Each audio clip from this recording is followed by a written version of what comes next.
Hello friends, welcome to my YouTube channel knowledge and success. आज देखो नवम श्रेणीर शिक्षार्थीদের জন্য ফাইনাল অর্থাৎ থার্ড ইউনিট টেস্টের পরীক্ষা প্রস্তুতি হিসাবে রায়ন মার্টিন কোশ্চেন ব্যাংক থেকে মডেল কোশ্চেন পেপার 5 অর্থাৎ বীরভূম জেলা স্কুলের গণিতের কোশ্চেনগুলো নিয়ে আলোচনা করব। এই কোশ্চেনগুলো একটু অন্য ধরনের পরীক্ষায় পড়ার উপযুক্ত এবং যেমন করে আমি দেখিয়ে দেব সেটা যদি তুমি নিখুঁতভাবে অভ্যাস করতে পারো, আশা করি তোমার বিষয়ের প্রতি ধারণা জন্মাবে এবং তুমি অনেক প্রবলেম নিজেই সলভ করতে পারবে। তাই without wasting any time let's start. প্রথম দেখো আমরা এমসিকিউ টাইপের কোশ্চেনগুলো দেখব। বিক্রয় মূল্যের উপর লাভের হার 20% হলে লাভের প্রকৃত হার কত? মানে প্রকৃত হার বলতে আমাদের ক্রয় মূল্যের উপর লাভ হিসাব করতে বলা আছে। আমরা ধরে নিচ্ছি বিক্রয় মূল্যের উপর লাভ যদি 20% হয় তাহলে 100 টাকার মধ্যে লাভ হবে 20 টাকা। তাহলে ক্রয় মূল্য নিশ্চয়ই এই 100 মাইনাস 20 80 টাকা। তাহলে প্রকৃত লাভ কত হবে? 20 টাকা। ক্রয় মূল্য কত? 80, মানে 80 টাকার মধ্যে 20 টাকা লাভ। আর 100 টাকা হলে ইন্টু 100% অর্থাৎ 25%, অর্থাৎ option C is the right answer. দুইয়ের প্রবলেম দেখো, a to the power -1 plus b to the power -1 whole to the power -1 এর সরলতম মান কত? a টু দি পাওয়ার -1 সমান আমরা জানি 1/a, একইভাবে b টু দি পাওয়ার -1 সমান 1/b। এই দেখো এ বি লসাগু যোগ বিয়োগ করা হয়েছে, এর হোল টু দি পাওয়ার -1 মানে জাস্ট এর রিভার্সটা, উল্টোটা, অন্য অর্থাৎ A B by A plus B, অর্থাৎ option B is the right answer. তিনের দাগের প্রবলেম দেখো, log of 625 to the base 5 log of 32 to the base 2। আমরা এই 625কে লিখতে পারি 5 টু দি পাওয়ার 4, তার আর এখানে 32টাকে লিখতে পারি 2 টু দি পাওয়ার 5। এই চারটা বেরিয়ে আসলো, লগ 5 বেস 5 এর মান 1, একইভাবে এইখানে 5টা বেরিয়ে আসলো, লগ 2 বেস 2 এর মান 1। তাহলে 5 4 যোগ 5 করে 9, অর্থাৎ option C is the right answer. চারের প্রবলেম দেখো, ধার্য মূল্যের উপর 10% কমিশন দিয়ে 20% লাভ হলে ক্রয় মূল্য ও ধার্য মূল্যের অনুপাত কত? ধার্য মূল্য আমি ধরে নিচ্ছি 100 টাকা, তাহলে 10% কমিশন দিলে বিক্রয় মূল্য হবে 90 টাকা। ক্রয় মূল্য কত আমি জানিনি, ধরে নিচ্ছি ক্রয় মূল্য x টাকা। x টাকার আবার 20% লাভ, মানে x গুণিত 120/100, এর মানটাই তাহলে আমাদের এই বিক্রয় মূল্যের সাথে সমান। তাহলে এখান থেকে x এর মান হিসাব করছি 90 গুণিত 100/120, সেখান থেকে ক্যালকুলেশন করে পেয়েছি 75, অর্থাৎ ক্রয় মূল্য কত? ক্রয় মূল্য 75 টাকা, ধার্য মূল্য কত? 100 টাকা, তার অনুপাত 25 দিয়ে কাটাকুটি করে দেখো 3:4, অর্থাৎ option C is the right answer. এর প্রবলেম দেখো, 0.04 এর লগারিদম -2 হলে নিধান কত হবে? আমরা ধরে নিচ্ছি নিধান এ, তাহলে আমরা জানি কি লগ 0.04 বেস এ সমান যদি -2 হয়, এ টু দি পাওয়ার -2 সমান 0.04, যাকে ভেঙে নিয়েছি 4/100। তারপরে এখান থেকে পেয়েছি দেখো এ স্কোয়ারের মান কত হবে? তাহলে 100/4, একে উল্টে দিলে দেখো হচ্ছে 25, কাটাকুটি করলে তাহলে এর মান কত হবে? 5, অর্থাৎ নিধানের মান কত হবে? 5, অর্থাৎ option D is the right answer. 6 দাগের প্রবলেম দেখো, এবিসি ত্রিভুজের লম্ববিন্দু ও বি এ কোণের মান 80 ডিগ্রি হলে বি ও সি কোণের মান, যদি লম্ব হয় এই কোণটার মান 90 ডিগ্রি আর এই কোণটার মান 80 ডিগ্রি, তাহলে এই দুটো যোগ করলে 170 ডিগ্রি, এই কোণটার মান হয় 10 ডিগ্রি। একইভাবে এটাও যদি লম্ব হয়, এটা 180, এই কোণটার মান 10 ডিগ্রি। এই টোটাল কোণটার মান কত হতো? দেখো টোটাল কোণটা হতো 80, এই দুটো যোগ করে সবে মিলে আমরা পেতাম কত? পেতাম 180 থেকে 80 বাদ দিয়ে দুটো যোগ করে 80, আবার এটা যোগ করে 20। তাহলে আমরা নিশ্চিন্তে বলতে পারি যে এই কোণটার মান কত? এই 180 থেকে এই টোটাল 80টা বাদ দিলে হয় 100 ডিগ্রি।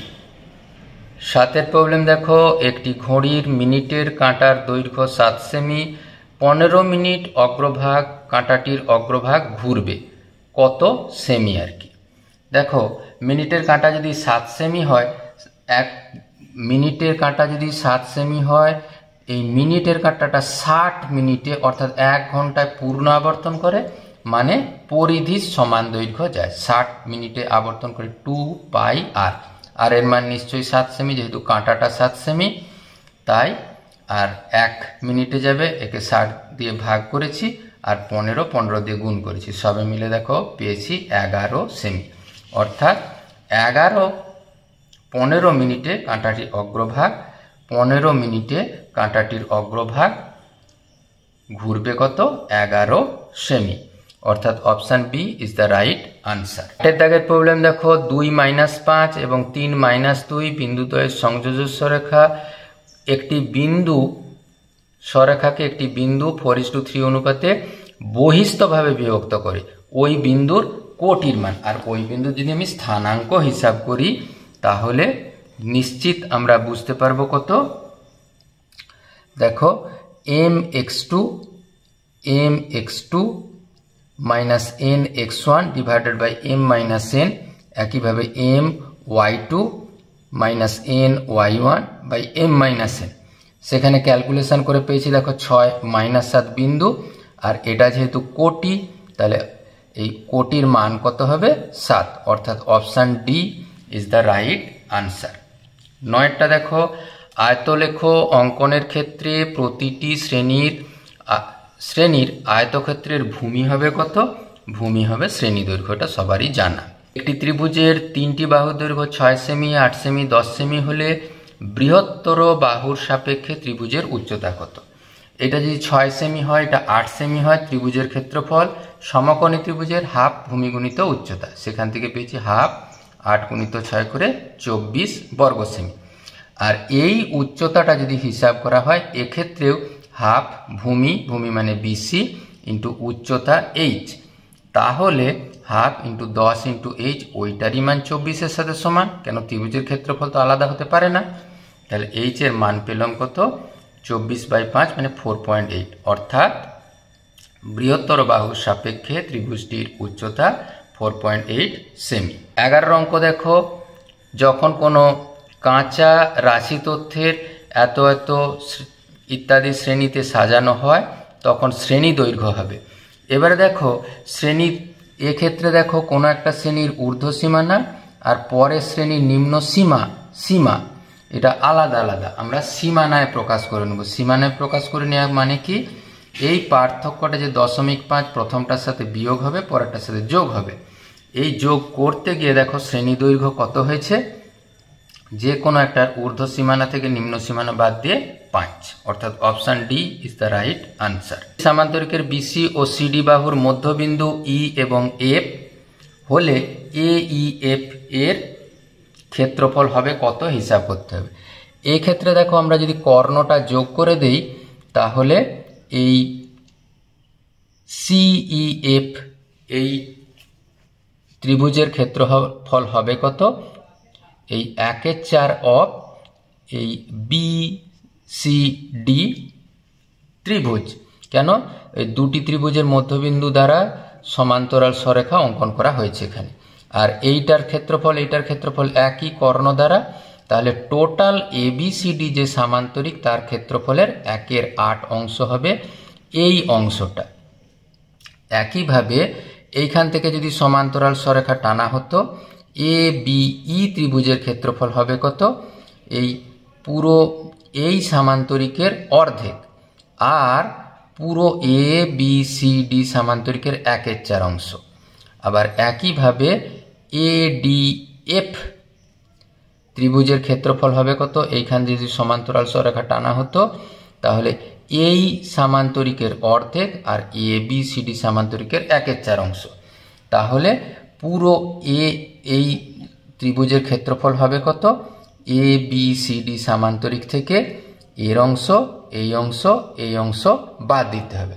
দেখো এবিসিডি সামান্তরিক লিখেছি, এক্ষেত্রে দেখো এই 1/8 of ABCD, 1/4 of ABCD, 1/4 of ABCD সব বাদ দিয়ে দেখো এখানে 1/8, এটা 2/8 লিখতে পারি, 2/8, তাহলে 2/8 4/8, 1/8 5/8, সেখান থেকে বাদ দিয়ে 3/8 ABCD সামান্তরিকের ক্ষেত্রফল, অর্থাৎ option D is the right answer. Problem দেখো ax প্লাস by সমান AB সরেখার লেখচিত্রটি অক্ষদ্বয়ের সঙ্গে যে ত্রিভুজ উৎপন্ন করে তা। এবার লেখচিত্রটি তোমরা যদি হিসাব করে দেখতে তাহলে এটা x অক্ষকে ছেদ করছে B0 বিন্দুতে। কেন? x এর মান যদি আমরা 0 করে নেই তাহলে যে বিন্দুতে ছেদ করবে, অর্থাৎ x এর মান যদি 0 করে নেই হবে দেখো A0 হচ্ছে এই বিন্দুটা স্থানাঙ্ক। আবার একইভাবে y এর মান 0 করে নিলে 0b হলো এই বিন্দুটি স্থানাঙ্ক। তাহলে ত্রিভুজের ক্ষেত্রফল হাফ ভূমি গুণিত উচ্চতা, তাহলে হাফ অফ AB বর্গ একক। 14 প্রবলেম দেখো 3x প্লাস 3y সমান 20, 5x প্লাস 5y সমান 30 সরলরেখা দুটির কিরকম সমাধান থাকবে। দেখো x এর কোফিসিয়েন্টের অনুপাত y এর কোফিসিয়েন্টের অনুপাত একই, কিন্তু ধ্রুবক পদের কোফিসিয়েন্টের অনুপাত আলাদা আলাদা, অর্থাৎ সমীকরণের কোনো সমাধান থাকবে না। 2 দাগের প্রবলেমগুলো নিয়ে আলোচনা করব। 20% ছাড় দিয়ে একটি জ্যামিতি বক্স বিক্রি করায় তার বিক্রয় মূল্য 48 টাকা। জ্যামিতি বক্সের ধার্য মূল্য কত? আচ্ছা, 20% ছাড় দিয়ে বিক্রি করলে যদি 80 টাকা বিক্রয় মূল্য হয় তাহলে ধার্য মূল্য 100 টাকা। 1 টাকায় 100/80 আর 48 টাকায় সরাসরি 100/80 × 48 কাটাকুটি করে 60, অর্থাৎ জ্যামিতি বক্সের ধার্য মূল্য 60 টাকা। এটা কিন্তু সহজ প্রবলেম ছিল। 2 দাগের প্রবলেম দেখো 110টি আমের বিক্রয় মূল্য 120টি আমের ক্রয় মূল্যের সমান হলে শতকরা লাভের হার কত? আমরা মনে করছি 120টি আমের ক্রয় মূল্য 100 টাকা আর 110টি আমের বিক্রয় মূল্য কিন্তু 100 টাকা। তাহলে একটি আমের বিক্রয় মূল্য কত? 100/110 আর 120টি আম কিনেছে, 120টি আমের বিক্রয় মূল্য এই 100/110 × 120 কাটাকুটি করে দেখো পেয়েছি 1200/11, 109.1 টাকা। তাহলে লাভ কত? এই 109.1 থেকে 100 বাদ দিলে 9.1 টাকা। ভীষণই গুরুত্বপূর্ণ problem. AQ plus BQ plus CQ সমান 3ABC হলে A plus B plus C যদি নট ইকুয়াল টু 0 হয় ABC এর মধ্যে সম্পর্ক। আমরা জানি AQ plus BQ plus CQ minus, এটা যদি মাইনাসটাই পাশে নিয়ে আসি -3ABC এর সূত্র কি হয়? A plus B plus C × A² plus B² plus C² -AB -BC -C। যদি এটা নট ইকুয়াল টু 0 হয় তাহলে নিশ্চয়ই এটা 0। 2 দিয়ে গুণ করে নেওয়া হলো, তাহলে আমরা এটাকে লিখতে পারি A মাইনাস B তার whole square plus B minus C তার whole square plus C minus A তার হোল স্কোয়ার। একাধিক বর্গরাশির সমষ্টি যদি শূন্য হয় প্রত্যেকে আলাদা আলাদাভাবে শূন্য। এটাকে শূন্য করে পেয়েছি দেখো A সমান B, এটাকে শূন্য করে পেয়েছি B সমান C, এটাকে শূন্য করে পেয়েছি C সমান A, অর্থাৎ A সমান B সমান C। এটাই হচ্ছে ABC এর মধ্যে সম্পর্ক। এর প্রবলেম দেখো, দেখাও যে log 2 বেস 10 এর মান 1/4 ও 1/3 এর মধ্যবর্তী। আমরা জানি 2q মানে 8, 2⁴ মানে 16। 8 আর 16 মধ্যেই 10 অবস্থিত। প্রত্যেকটা রাশিকে লগ বেস 10 এর সাপেক্ষে লগারিদম নিয়েছি। এবার তাহলে log 10 বেস 10 এর মান নিশ্চয়ই 1 হবে। এই 3টা বাইরে বেরিয়ে আসলো log 2 বেস 10, একইভাবে এই 4টা বেরিয়ে আসলো log 2 বেস 10। তাহলে এই log 3 log 2 বেস 10 এর মান 1 এর থেকে কম, তাহলে এখান থেকে সিদ্ধান্ত হলো log 2 বেস 10 এর মান 1/3 এর থেকে ছোট।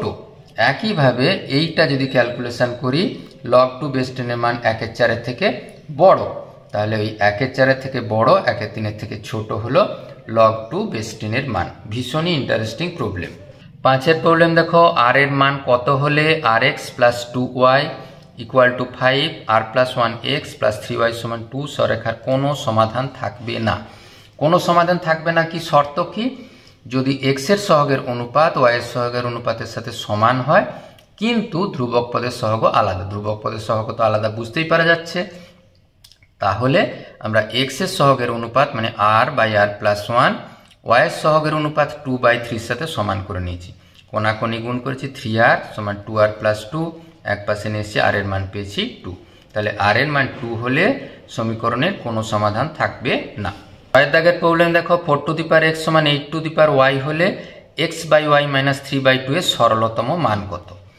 আচ্ছা, 4 টু দি পাওয়ার x, 4টাকে লিখতে পারি 2 square whole to the power x। একইভাবে 8টাকে লিখতে পারি 2 cube whole to the power y। তাহলে এটা আমরা লিখতে পারি 2 টু দি পাওয়ার 2x, মানে এখানে আমরা সূত্র ব্যবহার করছি a to the power m whole to the power n সমান a to the power mn। একইভাবে পরেরটা লিখতে পারি 2 টু দি পাওয়ার 3y। যদি নিধান একই হয়, ঘাতগুলো একই হয়, তাহলে নিধান দুটো 2, তাহলে আমরা লিখতে পারি 2x সমান 3y। এখানে আমরা সূত্র লাগিয়েছি a to the power m, শুধু a to the power n হলে m সমান n। তাহলে আমরা yটা নিচে নামিয়েছি, কোনাকুনি গুণ করে মিলিয়ে নেব যে 3y সমান 2x, অর্থাৎ x/y এর মান 3/2। তাহলে বাম পাশে এনেছি x/y মাইনাস 3/2 এর মান 0। 7এর প্রবলেম দেখো, এবিসি ত্রিভুজের এডি মধ্যমা, এসি এর উপর পি এমন একটি বিন্দু যাতে এডিপি এর ক্ষেত্রফল অনুপাত এবিডি এর ক্ষেত্রফল 2:3 হয়।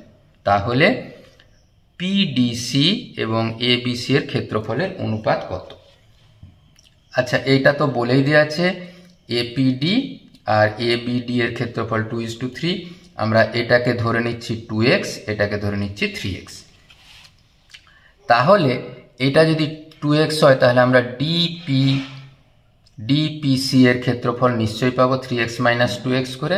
এই টোটালটা 3x, কারণ যেহেতু মধ্যমা এইটার ক্ষেত্রফল একই, তাহলে এইটা 2x হলে এইটা x পাওয়া গেল।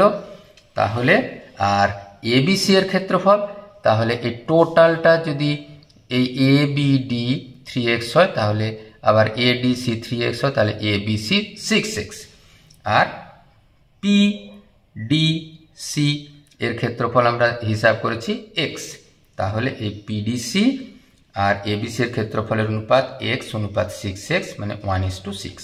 দারুণ ইন্টারেস্টিং প্রবলেম। 8এর প্রবলেম দেখো, এবিসি ত্রিভুজের 3টি বাহুর দৈর্ঘ্য স্কোয়ার প্লাস 1 একক, 2a একক, স্কোয়ার মাইনাস 1 একক হলে ত্রিভুজটি পরিব্যাসার্ধের দৈর্ঘ্য কত? আচ্ছা, আমরা বাহুগুলো লিখে নিয়েছি। আমরা জানি কি a মাইনাস বি তার whole square plus a minus 1 তার হোল স্কোয়ার প্লাস 2a তার হোল স্কোয়ার হিসাব করে দেখেছি কত পাওয়া গেছে। a মাইনাস বি এর whole square square minus 2ab plus B square আর 2 এর হোল স্কোয়ার 4 স্কোয়ার, সবে মিলে পাওয়া গেল a টু দি পাওয়ার 4। এইখানে মাইনাস 2 স্কোয়ার প্লাস 4 স্কোয়ার করে প্লাস 2 স্কোয়ার প্লাস 1, মানে a স্কোয়ার প্লাস 1 এর হোল স্কোয়ার। তাহলে দুটির বাহুর বর্গের সমষ্টি তৃতীয় বাহুর সমান, মানে এটা একটা সমকোণী ত্রিভুজ, আর এটা হচ্ছে তার অতিভুজ।